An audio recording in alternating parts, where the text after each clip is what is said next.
हा. आपण शिकत आहोत लट लकार. लट लकार कशाला म्हणायचं, काय अर्थ आहे, तर वर्तमान काळ अर्थ आहे. ज्या वेळेस एखादी क्रिया आपल्याला वर्तमान काळामध्ये चालू आहे असं बोलायचं आहे, त्यावेळेस आपण त्या धातूचं वर्तमान काळाचं रूप आपण वापरणार आहोत. बघा, उदाहरणार्थ पट धातू घेतलेला आहे आणि पट धातूची रूपं आपण या ठिकाणी दिलेली आहेत.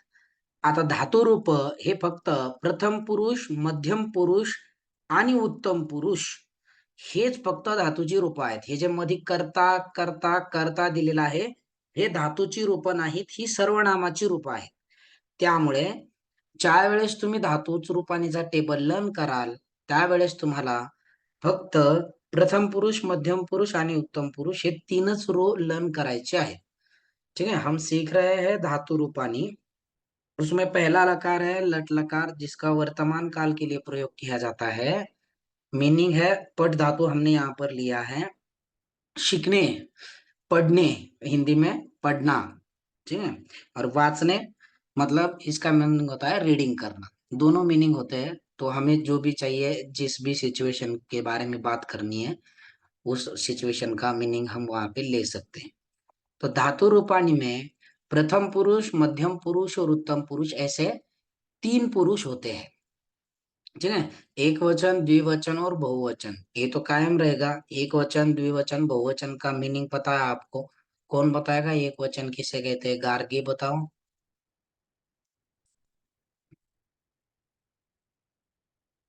गार्गी। एक वचन, एक वचन किसे कहते हैं?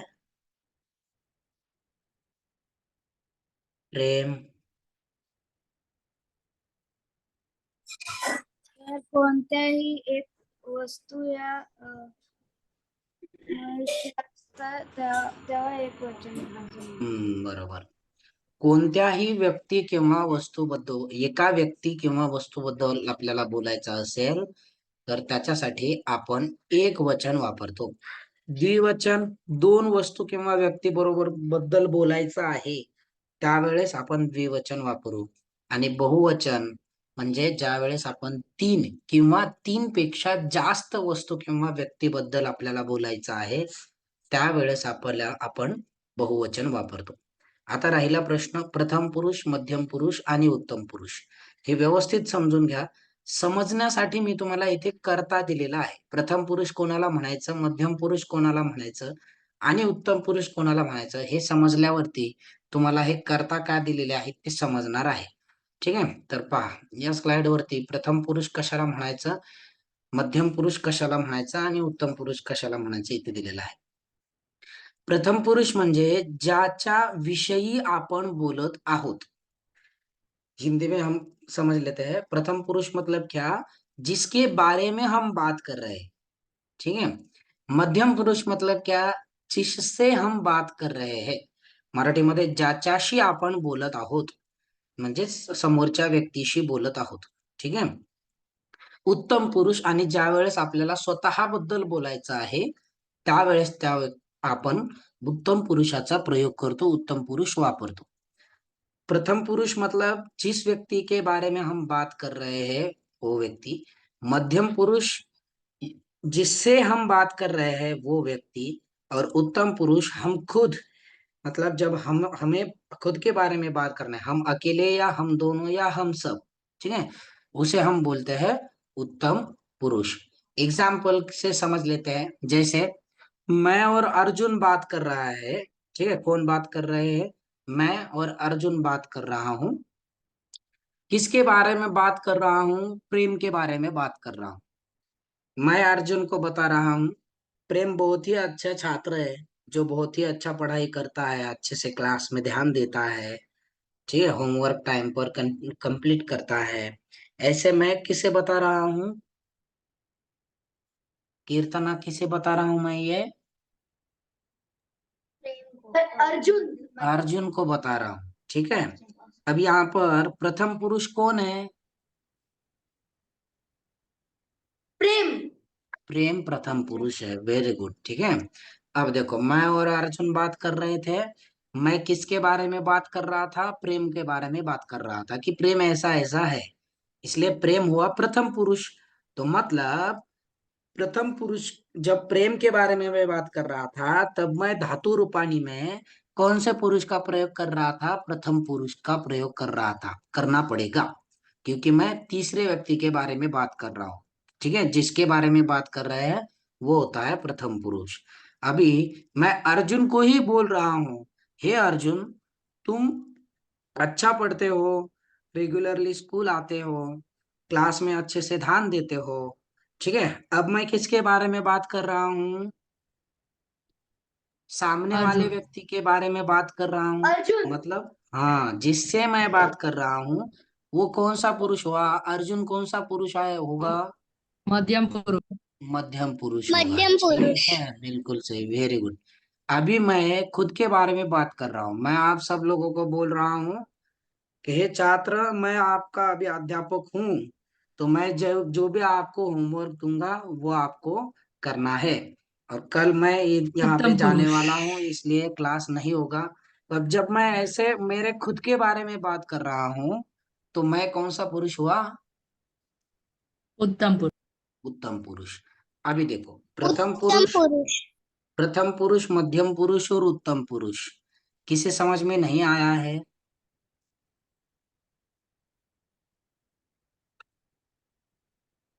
सबको समझ में आया है? Yes sir. Very good. ठीक है, अभी देखो यहाँ पे ध्यान दो।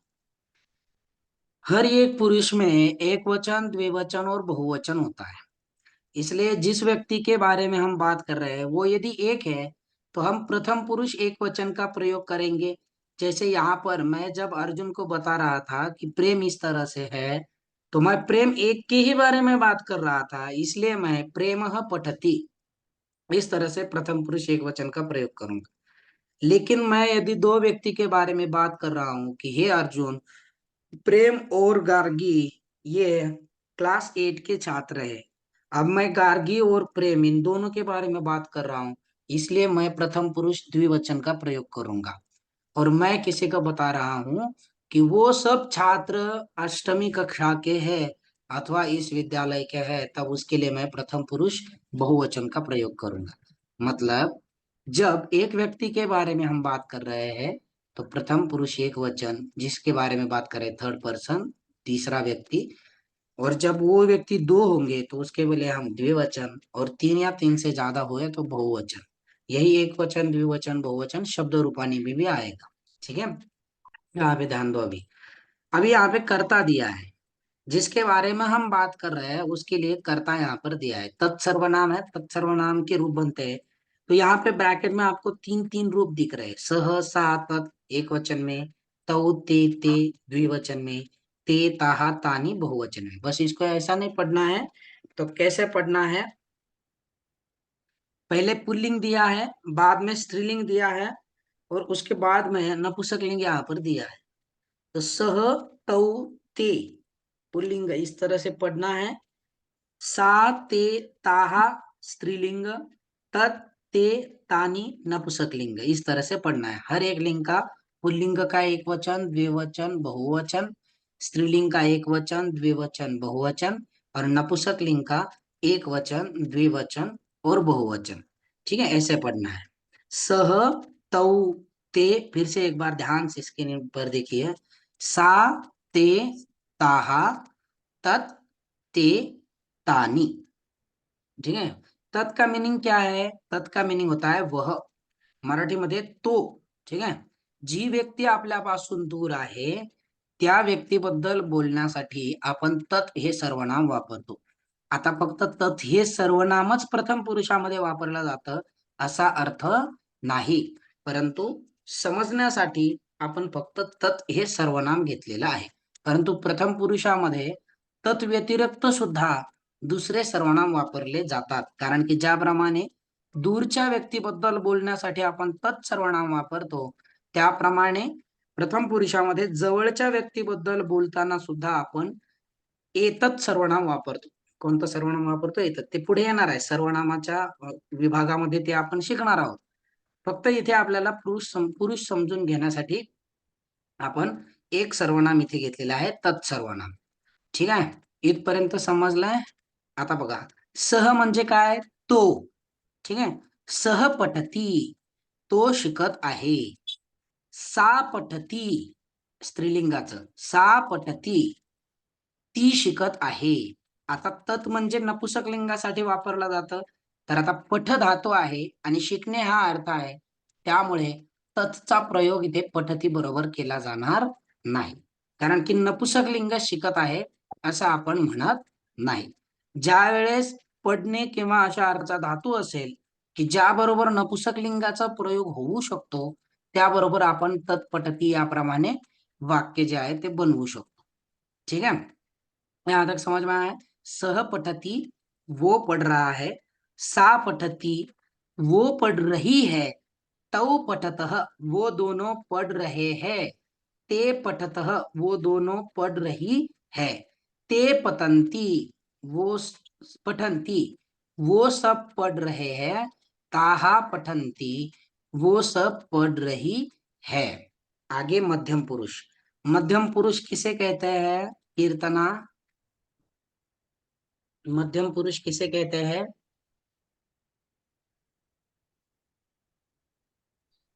सर हम लोग जिसके साथ बात कर क्या? जिसके साथ बात कर रहे हैं।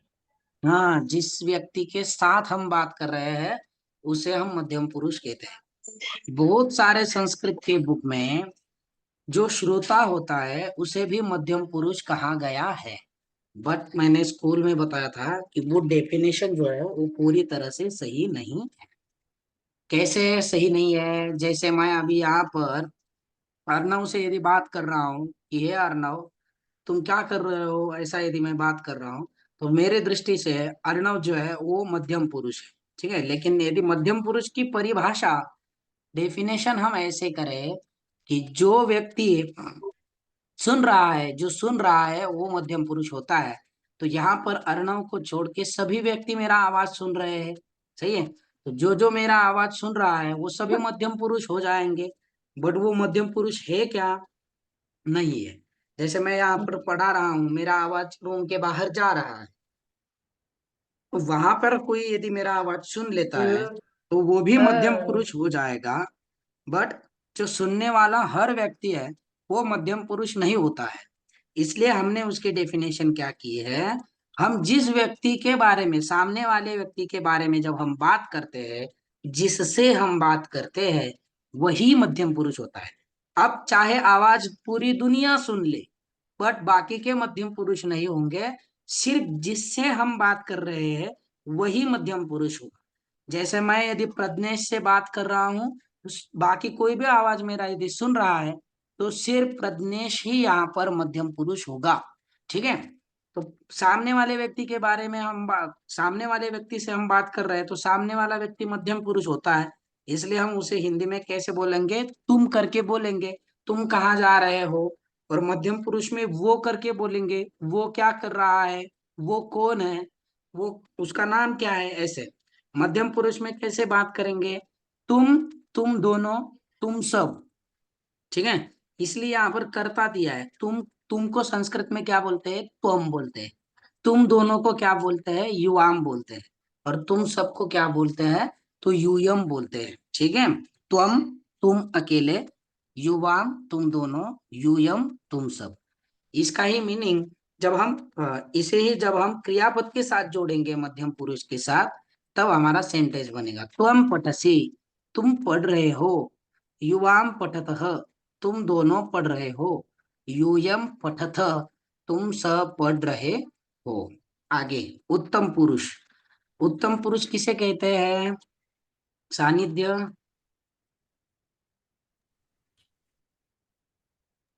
काय सर? उत्तम पुरुष कशाला म्हणायचं?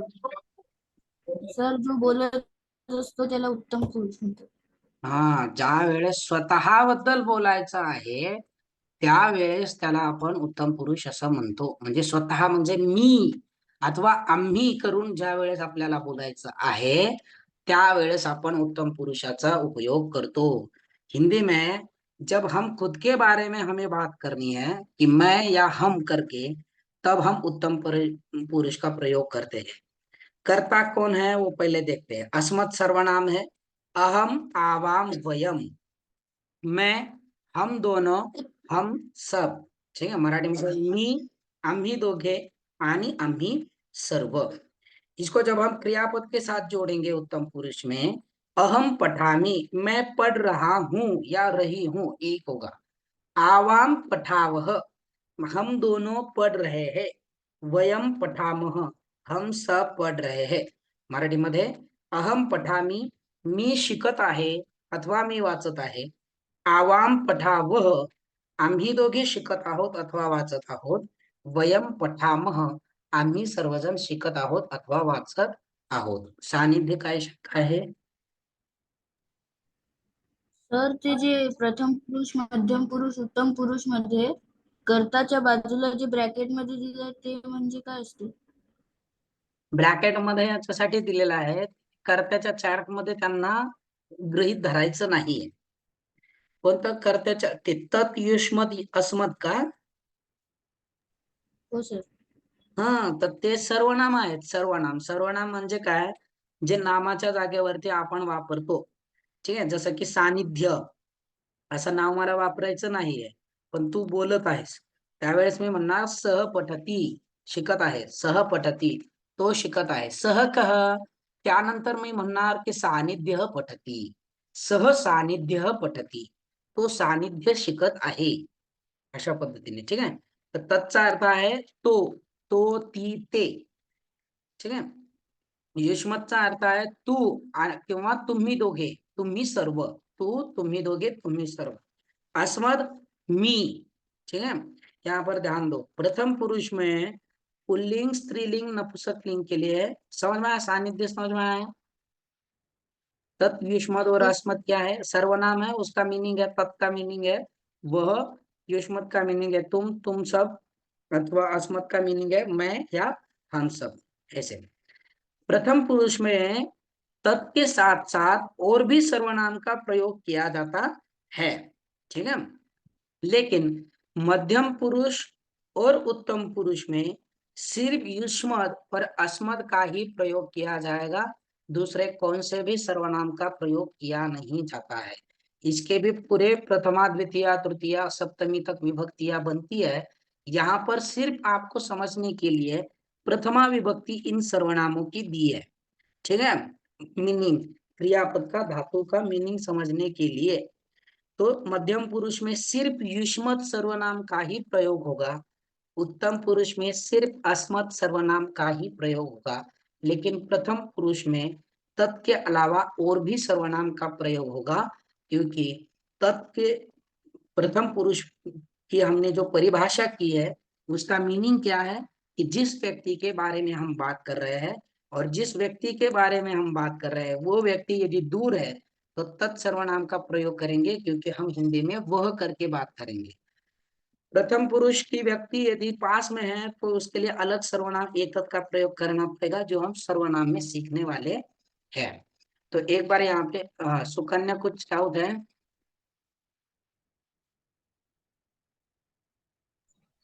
हाँ सर, प्रथम पुरुष मध्ये स्त्रीलिंग, पुल्लिंग आणि नपुंसकलिंग आहे, तर मध्यम पुरुष आणि उत्तम पुरुष मध्ये ते नसतं का?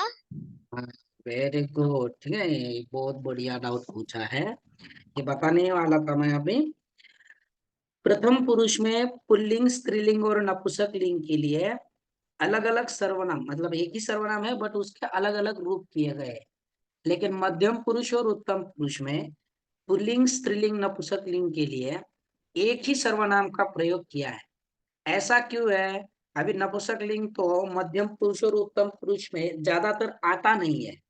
ठीक है, कब आता है वो मैं आपको बताऊंगा, क्योंकि नपुंसकलिंग खुद के बारे में बात नहीं करते, और मध्यम पुरुष मतलब हम नपुंसकलिंग से बात नहीं करते। नपुंसकलिंग चीजें, ठीक है, चीजों की बात कर रहा हूँ।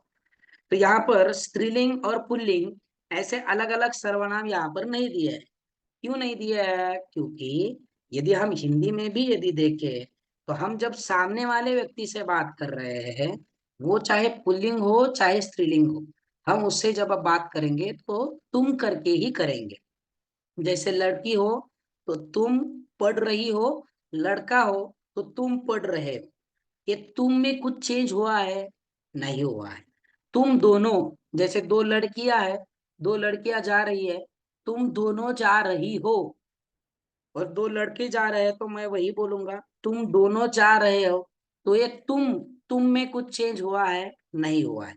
मतलब पुल्लिंग और स्त्रीलिंग के लिए हम तुम का हिंदी में जिस तरह से सिर्फ तुम का प्रयोग करते हैं दोनों के लिए, इसलिए संस्कृत में भी पुल्लिंग और स्त्रीलिंग के लिए एक ही सर्वनाम का प्रयोग किया। चाहे लड़की हो तभी भी हम त्वम पठसी बोलेंगे, तुम पढ़ रही हो, सिर्फ हिंदी में उसका रही हो ऐसा होगा। और कोई लड़का हो तो उसके लिए भी हम त्वम पठसी ऐसे। उसी तरह से उत्तम पुरुष में अब जब लड़का हो या लड़की हो, मतलब जब पुल्लिंग हो या स्त्रीलिंग हो, वो दोनों जब खुद के बारे में बात करेंगे तो खुद के बारे में बात करने के लिए वो मैं या हम दोनों एक ही प्रयोग करेंगे। लड़का हो तो मैं पढ़ रहा हूं, मैं, और लड़की हो तो मैं पढ़ रही हूं। ये मैं में कुछ चेंज हुआ है? नहीं हुआ है। इसलिए यहाँ पर पुल्लिंग और स्त्रीलिंग के लिए अलग से सर्वनाम नहीं दिए, दोनों के लिए एक ही सर्वनाम दिए। लड़का हो तो भी अहम पठामी मैं पढ़ रहा हूँ, लड़की हो तो भी अहम पठामी मैं पढ़ रही हूँ। अर्णव बोलो। सर आता जे हे असतात ते जनावर असतात त्यांना कशात घेतात? पुल्लिंग स्त्रीलिंग मध्ये घेतात का नपुंसकलिंग मध्ये घेतात? काय काय असतात? सर जे जनावर असतात त्यांना कशात घेतात? नपुंसकलिंग मध्ये घेतात का पुल्लिंग जनावर स्त्रीलिंग आपण, मध्ये? एक लक्षात ठेवा, आपण भाषा शिकत आहोत. काय शिकत आहोत? भाषा शिकत आहोत. आणि भाषा ही शब्दांची असते, शब्दांना मिळून भाषा तयार होत असते. त्यामुळे हे जे लिंग आपण पाहतो पुल्लिंग, स्त्रीलिंग आणि नपुंसकलिंग, हे व्यक्तीचं लिंग नाही, हे नावांचं लिंग आहे, म्हणजे शब्दांचं लिंग आहे. हम जो लैंग्वेज सीख रहे, कोई भी लैंग्वेज सीखो आप, उस लैंग्वेज में लिंग जो है वो व्यक्ति का लिंग नहीं होता है, वो शब्द का लिंग होता है। मैं एक ही चीज के आपको दो नामों के दो लिंग बताता हूँ, ठीक है? ध्यान से सुनने यहाँ पर। ये पहले, उससे पहले ये समझ में आया है मध्यम पुरुष और उत्तम पुरुष में पुल्लिंग और स्त्रीलिंग के लिए अलग अलग सर्वनाम क्यों नहीं दिए, ये समझ में आया है? हो सर. ठीक है। Yes, sir. अभी देखो, अर्णव का डाउट है कि जो प्राणी होते हैं वो पुल्लिंग, स्त्रीलिंग, नपुंसकलिंग में किस में आते हैं। तो उसके लिए मैंने बताया कि हम प्राणी का या किसी वस्तु का लिंग नहीं देखते हैं, हम देखते हैं शब्द का लिंग। ठीक है, शब्द कौन से लिंग में है। अभी एक ही चीज है, उसके दो नाम है, एक नाम पुल्लिंग में है और एक नाम स्त्रीलिंग है। बताता हूं आपको।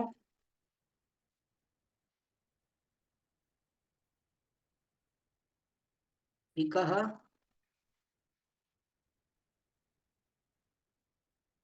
कोकिला।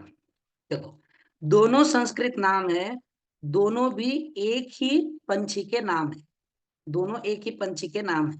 हे दोन्ही नावं एकाच पक्षाची आहेत. ज्याला मराठीमध्ये आपण कोकिळा म्हणतो त्यालाच संस्कृतमध्ये कोकिला काय म्हणतात? कोकिला. आणि तिचं दुसरं नाव आहे पिकः. तर पिकः हे नाव पुल्लिंगामध्ये आहे आणि कोकिला हे नाव स्त्रीलिंगामध्ये आहे. पण हे दोन्हीही नावं कशाची आहेत? एकाच पक्षाची आहेत. बरोबर की नाही? अर्णव, बरोबर आहे ना? हो सर. सर कोकिला मतलब कोयल। यस यस, कोयल कोयल, ये दोनों नाम जो है वो कोयल की ही है। बट पिकह जो नेम है, ये जो शब्द है ये पुल्लिंग का है, और कोकिला जो शब्द है वो स्त्रीलिंग का है। मतलब क्या है, हम किसी वस्तु का लिंग नहीं देखते हैं, हम देखते हैं शब्द का लिंग। ठीक है, इसलिए प्राणी अभी पुल्लिंग और स्त्रीलिंग, नपुंसकलिंग में किस में आएंगे? वो प्राणी के नाम पे डिपेंड करेगा। जैसे बलिवर्दह मतलब बैल, तो ये बलिवर्दह पुल्लिंगी नाम है।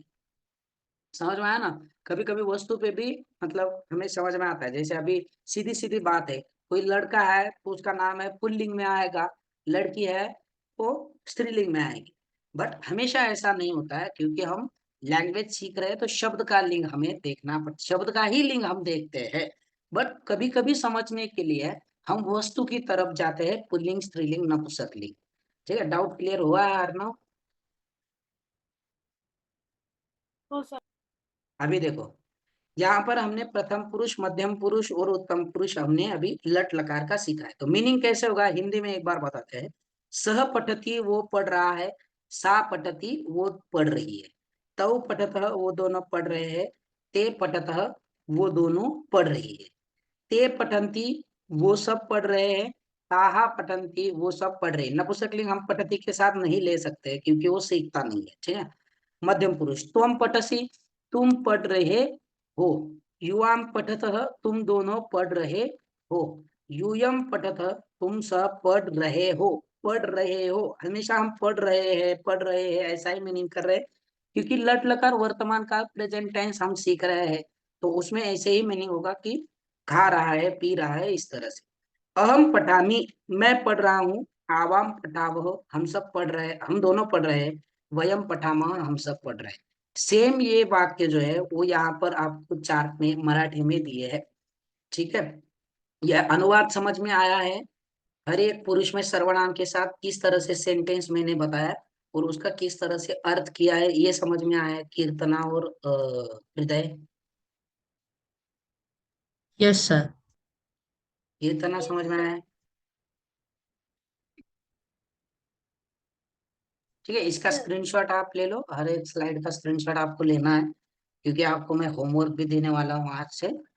देखो, हे जो वाक्य मराठीमध्ये येथे दिलेले आहे, सह पठती तो शिकत आहे, सा पठती ती शिकत आहे, ती, ठीक है, तौ पठतः ते दोघे शिकत आहेत, ते पठतः त्या दोघी शिकत आहेत, ते पठंती ते सर्व शिकत आहेत, ताहा पठंती त्या सर्व शिकत आहेत. आता प्रथम पुरुषामध्ये पुल्लिंग आणि स्त्रीलिंगासाठी वेगळी वेगळी सर्वनामाची रूप वापरली जातात, जसं पुल्लिंगासाठी सह, स्त्रीलिंगासाठी सा एक वचनामध्ये. तौ पुल्लिंग, ते स्त्रीलिंग, ते बहुवचनामध्ये, ते पठंती ते बहुवचन स्त्रीलिंग, ताहा पुल्लिंग, ताहा पठंती स्त्रीलिंग, म्हणून इथे दोन दोन वाक्य बनलेले आहेत. मध्यम पुरुष बघा, त्वम पठसी तू शिकत आहेस, युवाम पठतः तुम्ही दोघी शिकत आहात व तुम्ही दोघी शिकत आहात, यूयम पठथ तुम्ही सर्व शिकत आहात व तुम्ही सर्वजण शिकत आहात, अहम पठामी मी शिकत आहे, आवाम पठावह आम्ही दोघे अथवा आम्ही दोघी शिकत आहोत, वयम पठामह आम्ही सर्व शिकत आहोत. इथपर्यंत समजलंय? काही शंका आहे? हो सर. नाहीये काही शंका? ठीक आहे, पहा आता तुम्हाला काय करायचं आहे, पहिल्यांदा हा टेबल लर्न करायचा आहे आणि टेबल मध्ये कोणते रोल लर्न करायचे आहेत? फक्त प्रथम पुरुष, उत्तम पुरुष आणि मध्यम पुरुष एवढेच फक्त लर्न करायचे आहेत. ठीक आहे, जसं उदाहरणार्थ लर्न करताना मी कसं लर्न करेल, जब मैं लर्न करूंगा, आपको टेबल लर्न करना है तो मैं लर्न कैसे करूंगा? तो सबसे पहले मैं बोलूंगा पठ, पढ़ना, ठीक है, पठ पढ़ना, लट लकार प्रथम पुरुष, पठती पठतः पठन्ति प्रथमः पुरुषः, पठसि पठथः पठथ मध्यमः पुरुषः, पठामि पठावः पठामः उत्तमः पुरुषः. यहाँ पे लिखते समय हम पुरुष और विभक्ति इस साइड से लिखते हैं, लेकिन जब हम बोलते हैं तब हम उसे बाद में बोलना है. पठती पठतः पठन्ति प्रथमः पुरुषः, पठसि पठथः पठथ मध्यमः पुरुषः, पठामी पठावह पठामह उत्तमः पुरुषः. ऐसे आपको लर्न करना है. कर्ता लर्न करने की आवश्यकता नहीं है, क्योंकि वो आपको यहाँ पर समझने के लिए दिए हैं. अभी आपको क्या करना है, हृदय और कीर्तना आप दोनों हिंदी में लिख सकते हैं. यहाँ पर मैंने सेंटेंस जो है वो मराठी में दिया है, बट मैंने आपको हिंदी में समझाया है. प्रथम पुरुष में किस तरह से सेंटेंस बनाने हैं, सह पठती वो पढ़ रहा है, वो पढ़ रही है, वो दोनों पढ़ रहे हैं, वो दोनों पढ़ रही है, वो सब पढ़ रहे हैं, तुम पढ़ रहे हो, तुम दोनों पढ़ रहे हो, तुम सब पढ़ रहे हो मध्यम पुरुष, मैं पढ़ रहा हूँ, हम दोनों पढ़ रहे हैं, हम सब पढ़ रहे हैं उत्तम पुरुष. ठीक है, समझ में आया है? लट लकार वर्तमान काल में हम किस तरह से बात करेंगे, यस किस सर। तरह से धातु रूपानी चलेंगे, ये समझ में आया है? हो. अभी देखो, जिस तरह से पट का धातु रूपाणी इस तरह से बनाया हमने, सेम इसी तरह से दूसरा कौन सा भी धातु जो प्रथम गण का है वो इसी तरह से चलेगा। जैसे मैं यहाँ पर गच्छ लिख देता हूँ, गच्छ, गच्छ धातु कौन चलाएगा, गच्छ धातु के रूप कौन बनाएगा? हाँ गायत्री सर, मी. मैम। गच्छति, गच्छतः, गच्छसि, गच्छतः, गच्छत्, गच्छामि, गच्छामः। बरोबर। गच्छति, गच्छतः, गच्छन्ति, प्रथम पुरुष गच्छसि, गच्छतः, गच्छतः मध्यमः पुरुष, गच्छामि, गच्छावः, गच्छामः उत्तमः पुरुष। उसके भी सर्वनाम जो है वो हर क्रियापद के साथ सेम रहेंगे, क्योंकि पुरुष की व्याख्या परिभाषा बदलने वाली नहीं है। सह गच्छति मतलब वो जा रहा है, गच्छ का मीनिंग क्या है? जाना, मराठीमध्ये जाणे, तो जात आहे, ते दोघे जात आहेत, ते सर्वजण जात आहेत, तू जात आहेस, तुम्ही दोघे जात आहात, तुम्ही सर्वजण जात आहात, मी जात आहे, आम्ही दोघे जात आहोत आणि आम्ही सर्वजण जात आहोत। हिंदी में वो जा रहा है, वो दोनों जा रहे हैं, वो सब जा रहे हैं, पुल्लिंग स्त्रीलिंग यहाँ पे लिखना है। तुम जा रहे हो, त्वम गच्छसि, तुम जा रहे हो, युवाम गच्छतः, तुम दोनों जा रहे हो, यूयम गच्छतः, तुम सब जा रहे हो। अहम गच्छामि, मैं जा रहा हूँ, आवाम गच्छावह, हम दोनों जा रहे हैं, वयम गच्छामः, हम सब जा रहे हैं। ठीक है, तो इस तरह से आपको इस स्लाइड का स्क्रीनशॉट ले लो और इसी तरह से आपको सेंटेंस बनाने हैं। मराठी में जो जिन्हें मराठी आती है वो एज इट इज पट के सेंटेंस लिख लो नोटबुक में, और इस तरह से मैं आपको 3 धातु भेजूंगा जिसके आपको इसी तरह से टेबल लिखना है और इसी तरह से सेंटेंस बनाने हैं। ठीक है, हृदय और कीर्तना, आप हिंदी में सेंटेंस बना के मुझे पर्सनली होमवर्क के फोटो भेजने हैं। ठीक है, मैं आपको व्हाट्सएप पे अभी होमवर्क भेजूंगा। Yes sir. Okay sir. Okay ठीक है, चलो रुकते हैं यहाँ पर। शुभ रात्रि सर्वेभ्यः। शुभरात्री। शुभरात्री सर. शुभरात्रि। शुभ रात्रि, शुभ रात्रि। शुभरात्री सर. शुभरात्री सर.